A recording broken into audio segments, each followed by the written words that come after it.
There are a lot of different ways you can build a beast deck, much like every tribe. What I'm currently using is one Call of the Wild, one Igloo, one Poison Gecko, three Hellbillies, two War Pigs, two Stenches, two Summons, two Stormcellars, four Wormlings, two Wheezes, one Anna, one Leotar, three Mad Axes, one Imperial Guard, one Helena, one Rail, and two Salamanders.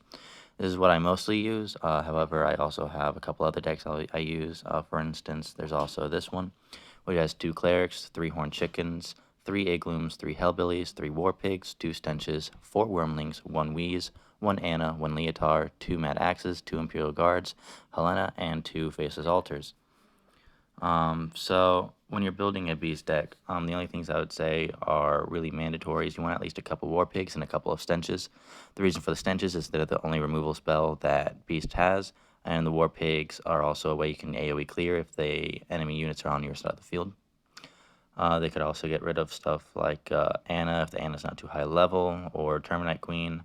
And most decks most beast decks also have at least one Call of the Wild. The reason being is if you get some units over, like some Mad Axes or some Wormlings over to the enemy Guardian, then you can use Call of the Wild to either deal a significant amount more damage or end the game. So it kind of acts like a win condition in that sense.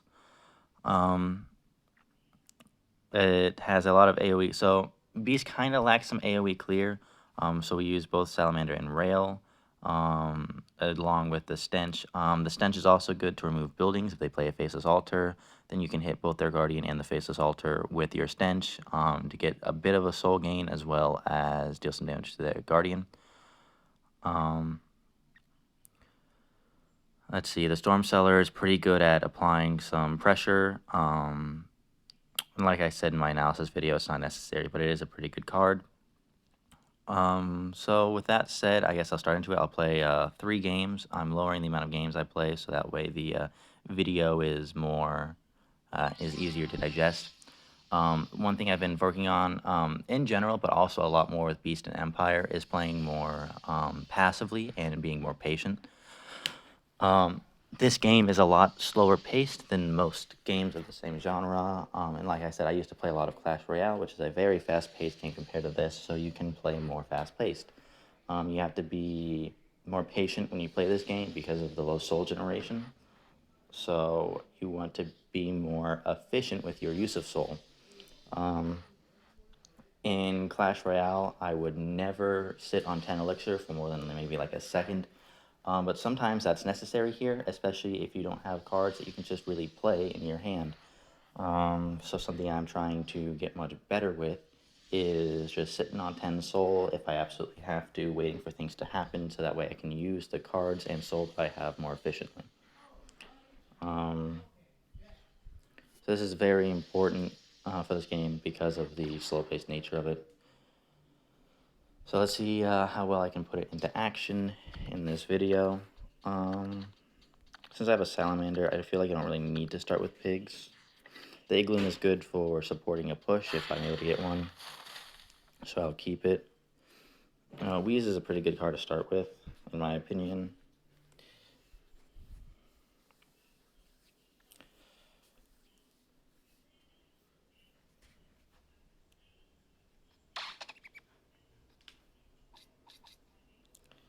Alright, let's see how he responds. I'm going to play some Horned Chickens.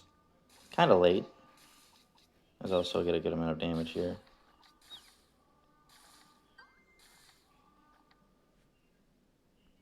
Play a Poison Gecko to kill him.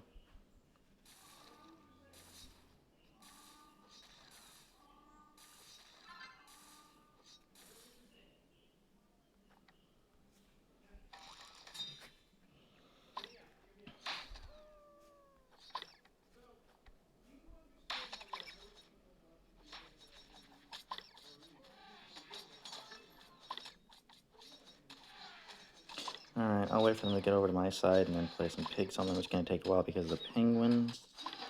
So I'll play a Salamander over here to take care of those penguins.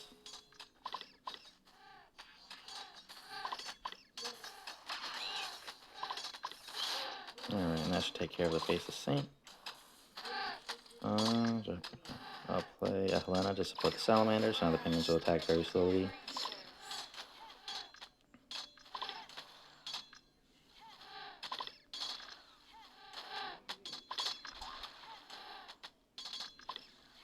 Alright, now this is a very strong push I have going.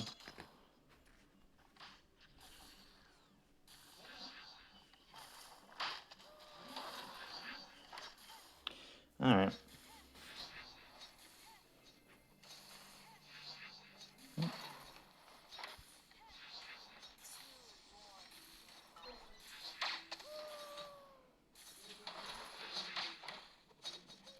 Corn chickens is a good play.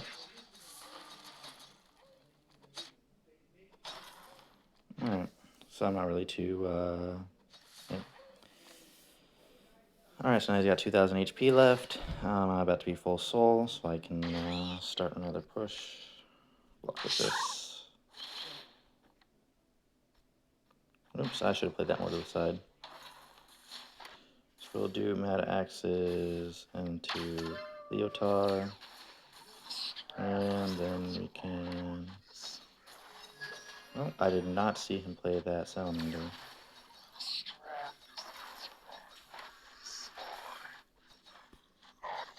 Alright, that's not too much of an issue.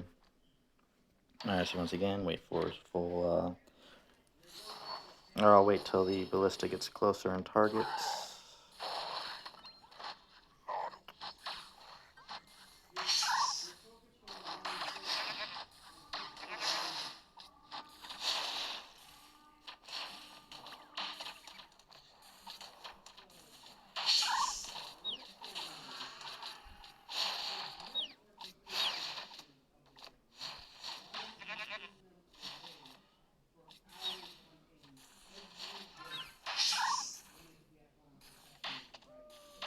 Alright, and this will finish it. Should at least. Oh, Snowy Owl. Probably the worst thing I could have drawn, but that's alright.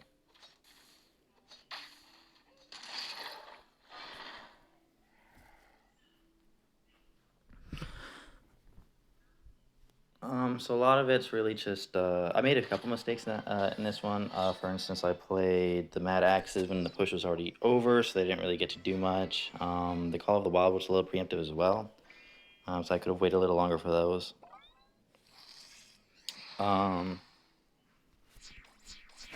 than that, I just think the deck composition of the enemy wasn't the greatest. But like I said, I mean, the deck composition doesn't matter too much.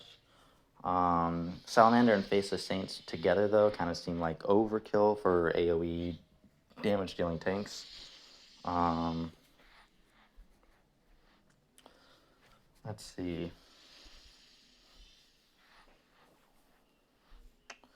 I think I also maybe over-responded a little bit, and then didn't respond very well to his Salamander Ballista push. I could have responded to that a bit better. I kind of just threw a bunch of Hellbillies. Although I did have 3 Hellbillies in my hand, and 3 Hellbillies and a Stench. I probably could have just killed the Ballista with a Stench instead of playing all those Hellbillies. But I wanted to play them to start a push once the Salamander died. But the Salamander didn't die nearly as fast as I thought it would.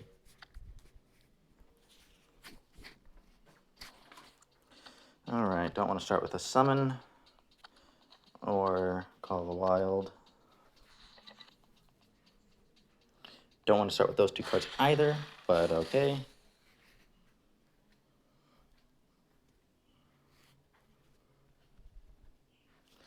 I'm probably just going to wait for him to do something before playing, because I don't really have anything I'd want to start with. Alright, he's also waiting, so I'll play some Hellbillies. Oh, another Stench, alright.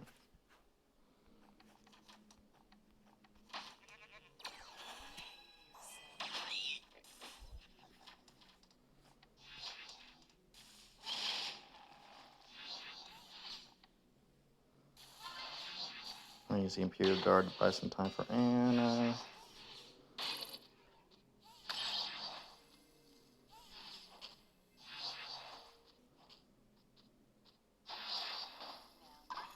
Alright, there we go.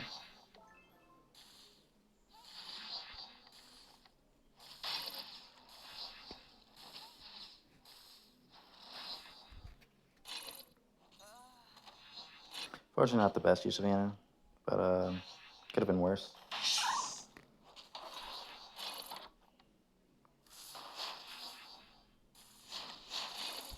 Oh. Well, this is fine. I'm not going to take too much damage out of this. Alright, now to wait for 10 mana. 10 soul.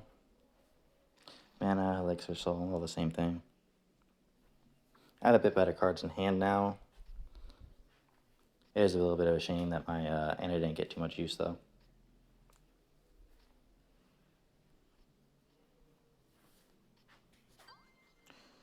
Alright, let's play some Hellbillies.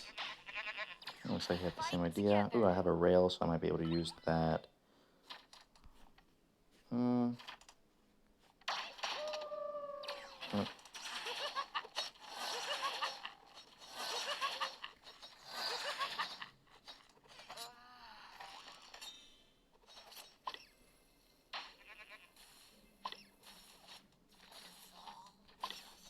Alright, this should win the game, I believe. Yeah. Alright, so yeah, I waited until a Hellbilly got low enough to where I was sure that rail would kill it to play the rail. So it killed the Hellbillies and the Mad Axes and did a lot of damage to the Hilda. And then after that, I supported the push with an Igloo. And then I just kept playing things because he played Hellbillies and Hilda, which is 9 soul total, and he played 9 axes. The Mad Axes was another 4, so that's 13 soul. So he had, like, at most just 1 soul. So I could just keep playing things and not be too worried about whatever he would do to counter it. I suppose if he played a rail there, that would have been pretty bad. Well, no, because, yeah, if he would have saved up mana for a rail, he would have just lost. So there wasn't really anything he could do in that situation.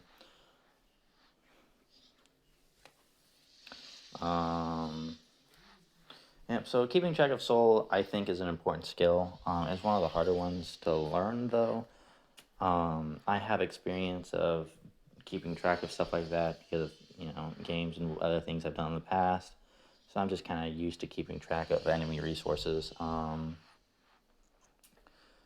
It's a lot easier to keep track of soul in the beginning. Once you get to like 2 times soul, then it gets a little bit harder. I personally, what I do is that we hit 10 soul, and then when they play something, every time I gain 1 soul, I add it to how much they have as well. I think I want to start with a rail.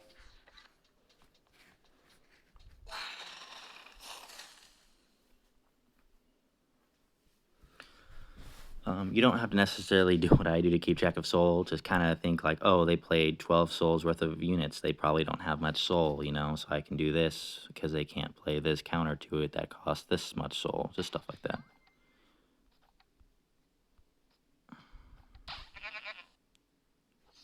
Perfect.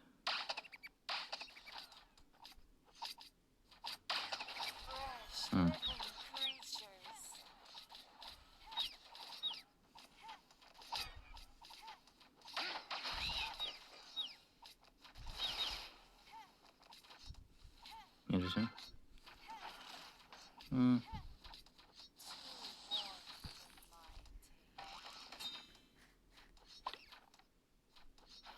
Just trying to get something that's like a front line for the Hellbillies. Oh, okay, cool, perfect. Play Poison Gecko, should be able to take care of the lead top pretty well. Well, preemptive heal there. Oh well, I did get one more attack out of it. Shame that I only just now drew the, oh, the Poison Gecko never even got to the lead arm. Shame I didn't get the Call of the Wild until just now. I like to play Mad Axes and Leotar.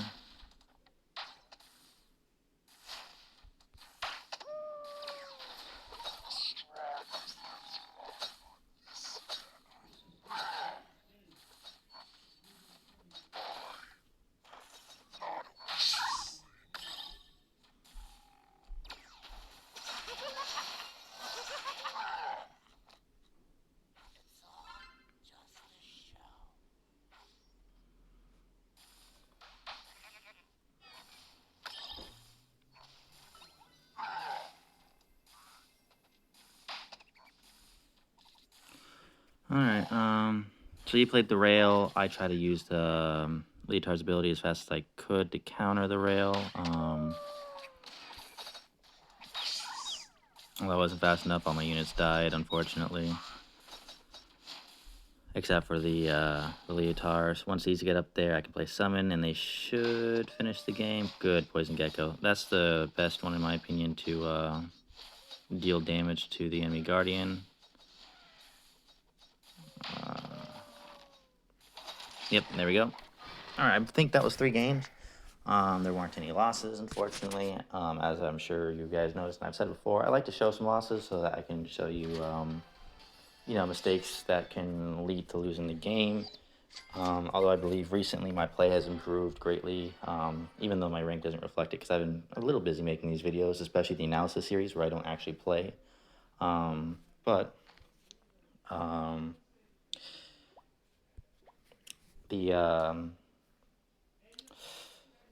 I think it's good to show losses because it can show you which mistakes you might be able to get away with and which ones will lose you the game. As you climb in ranks, though, the mistakes that will lose you the game will become more and more minor, as in more and more minor mistakes can cost you a loss. I played a game earlier today where I made a 3-soul mistake that lost me the game. I played Wormlings to protect an Anna that when Anna already was about to get her charm, her active ability. So instead of playing the Wormlings, I could have just used her charm and then later played the Wormlings and still had the 3-soul and the Wormlings card to use however I wanted. But because I used the Wormlings and the 3-soul, I didn't have the soul or the Wormlings to deal with a card that came up about 20 seconds after that happened. And just because the Wormlings weren't necessarily wasted, they still did some stuff, but because of that, I ended up losing the game, even though it was really kind of a minor mistake. So I guess that's another thing of just being more patient and more cautious and careful and paying attention. You don't always have to immediately react to things. There's a lot of times where you will have time to just kind of observe the situation and decide what the best course is. And I think Beast is definitely something it is a little more important for it than other factions like Republic and Alien because of kind of the cards that you have. They can be taken out very easily, so you want to make sure you play them in very good situations. The cards that Beast have aren't weak. A lot of them are pretty strong, and there's the Hellbilly's Sense and whatnot, and they have a lot of cards that just keep ramping up on damage. But you have to make sure you play them in the right situations, or else they do absolutely nothing. So if you're having a lot of trouble climbing, especially if you're like in the gold area, I would say that a lot of it will come down to just try to think a little bit more and be more mindful of the decisions you make. And that alone should help you a lot when you're trying to climb. So this will conclude the Beast video for the deck building and decision making. I hope that this will help you out in understanding the Beast faction a bit more. If you want to improve with the Beast faction, I think that watching people play will help greatly. So if you want, you should go to the leaderboard, go to factions, go to Beast. A lot of people you can't see their thing. Both this dude for HK Esports and Shinbu, I think you cannot see their replays. But Quaint Tofu, you can watch his replays, and you can even see his deck right now if you want. This guy, I think you can see. He's currently using Alien, so I don't think he has any Beast replays currently. Yeah, he's been climbing the Alien. 310 has played Beast recently, if I remember correctly. Oh, well. Earlier you could see his decks and replays, but I guess he recently changed it. But yeah, if you go through, some of them you won't be able to see, but some of them you can watch the replays and just kind of see how they use their decks and how they use different cards. And I think that'll help greatly in trying to understand how you should play a certain faction, especially Beast. So go ahead and do that. If you like this video, let me know. Let me know if there's anything you didn't like or if you have any questions or suggestions for future content. Next up will be the Empire faction deck building and decision making, which will probably come out tomorrow. Yeah. Best of luck climbing.